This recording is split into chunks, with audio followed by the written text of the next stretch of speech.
একদিন রাতে বরকত এক বাড়িতে দাওয়াত খেয়ে বাড়ি ফিরছিল।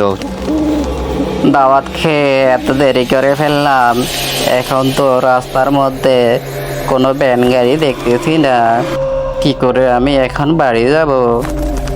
যাই সামনে গিয়ে দেখি কোথাও আজ রাতটা কাটানোর মতো একটু জায়গা পাই কিনা। কি শুনশান নীরবতা, কোথাও তো একটা মানুষেরও দেখা পাচ্ছে না। কি করি, কোথায় যাই, কিছুই তো বুঝতেছি না। ওই তো একটা বাড়ি দেখা যায়, ওই বাড়িতে আজকের রাতটা কাটাতে পারি কিনা, গিয়ে একটু দেখি। বাড়িতে কেউ আছেন? শুনছেন আমাকে? একটু থাকার জায়গা দেবেন, আমি বিপদে পড়েছি।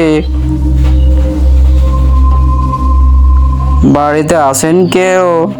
বাড়িতে কেউ আছেন? কোনো তো সাড়া পাচ্ছে না। বাড়িতে কেউ নাই নাকি? বাড়িতে মনে হয় কেউ নেই। বাড়িটাও কেমন ফোড়া মনে হচ্ছে। কেউ কি এখানে থাকে না? একটু ভেতরে গিয়ে দেখি তো। মনে হচ্ছে বাড়িটা অনেক দিনের পরিত্যক্ত, কেউ মনে হয় এখানে থাকে না। যাই হোক, আজকের রাতটা এখানে কাটিয়ে দেব, এখানেই ঘুমিয়ে পড়ি। মেজবান বাড়ি থেকে খেয়ে এসেছি, পেটে আর ক্ষুধা নেই, জব্বর একটা ঘুম দেই। এই বলে বরকত সেখানে ঘুমিয়ে পড়ে। কিছুক্ষণ পর সে গরমে আর মশার কামড়ে ঘুম থেকে জেগে ওঠে। হঠাৎ সে একজন মহিলার চিৎকারের আওয়াজ শুনতে পায়। কোথা থেকে আওয়াজ আসে দেখি তো। সে সামনে গিয়ে জানালা দিয়ে দেখে একজন মহিলা গাছের মাথায় বসে আছে আর তার গায়ে আগুন জ্বলতাছে।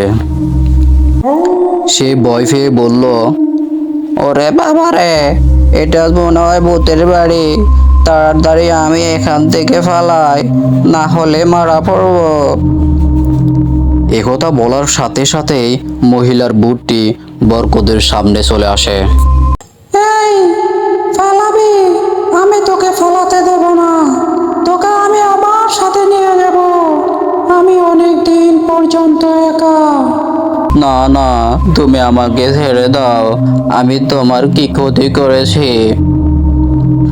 বরকত ফালাতে চাইল আর ভূত বরকতের গায়ে আগুন লাগিয়ে দেয়। বরকত আগুনে পুড়ে মারা যায়। পরদিন সকালে শফিক বাজারে যাচ্ছিল।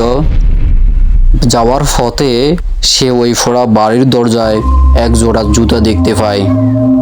কে এ জুতা আসলো কোথা থেকে?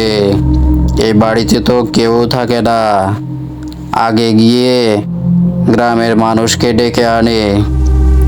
এ তো মনে হয় আমাদের এলাকার না। কে মারলো একে? একে মনে হয় বকুলের বউ মেরেছে। দাদা, কে এই বকুলের বউ? বলো না তুমি আমাদেরকে।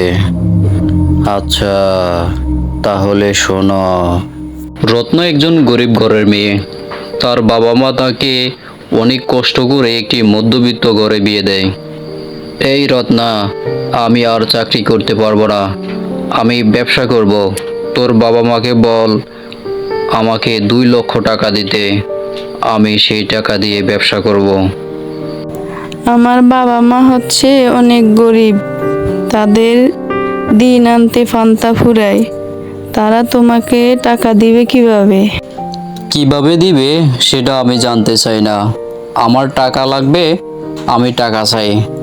টাকা না আনতে পারলে তোকে আমি মেরে ফেলবো, বলে দিলাম কিন্তু। কথাটা যেন মনে থাকে। এই মহারানী, জমিদারের বেটি, তোর বাবা মাদের এখনো আমাদের বাড়িতে আম কাঁঠাল দেয় না?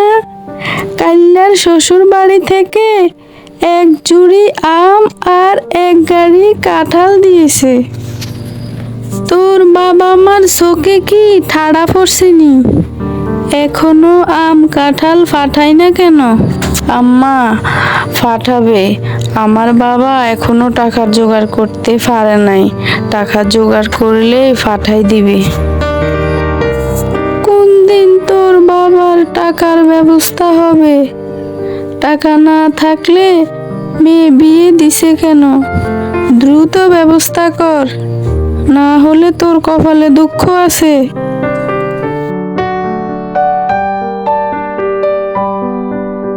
আল্লাহ, তুমি আমাকে কেন পৃথিবীতে পাঠাইছ? আমার কষ্টের জীবন থেকে কষ্টের ছুটি আর হলো না। বাবার বাড়িতে অভাবে কষ্ট করেছি, এখন শ্বশুর বাড়িতে আরো কষ্ট করছি। আল্লাহ, তুমি আমাকে এই জীবন থেকে মুক্তি দাও। আম্মা, তোমার বৌমা যদি তাদের বাড়ি থেকে টাকা না আনতে পারে, তাহলে তাকে আমি তাদের বাড়িতে পাঠিয়ে দিব।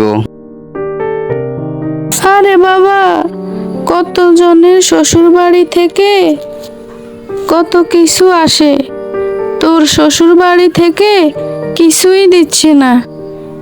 এই বউকে আমাদের বাড়িতে রাখা যাবে না।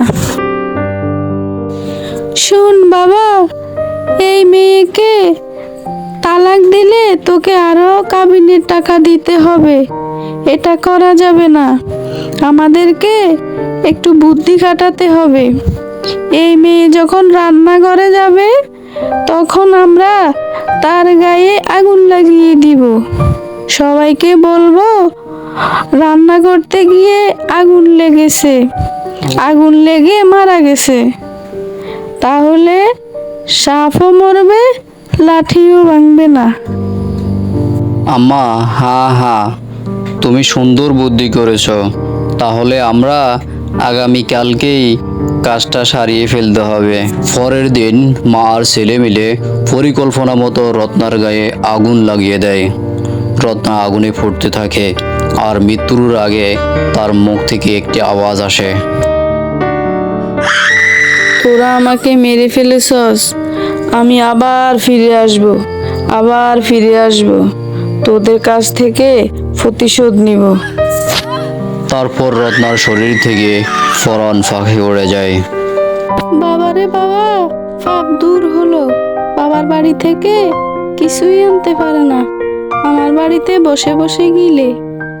আমি এখন তোকে অন্য জায়গায় বিয়ে করাবো, আর সেখান থেকে যৌতুক নিলে তুই ওই টাকা দিয়ে ব্যবসা করতে পারবি।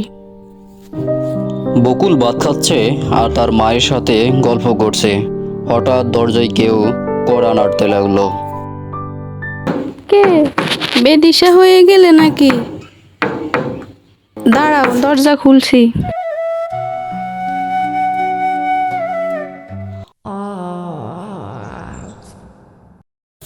এই বুড়ি, আমারে মেরে তোর ছেলেকে অন্য জায়গায় বিয়ে করাবি? তোর এত বড় শখ, কবরে গিয়ে তোর শখ পূরণ কর। তোকে আমি এখন মেরে ফেলবো।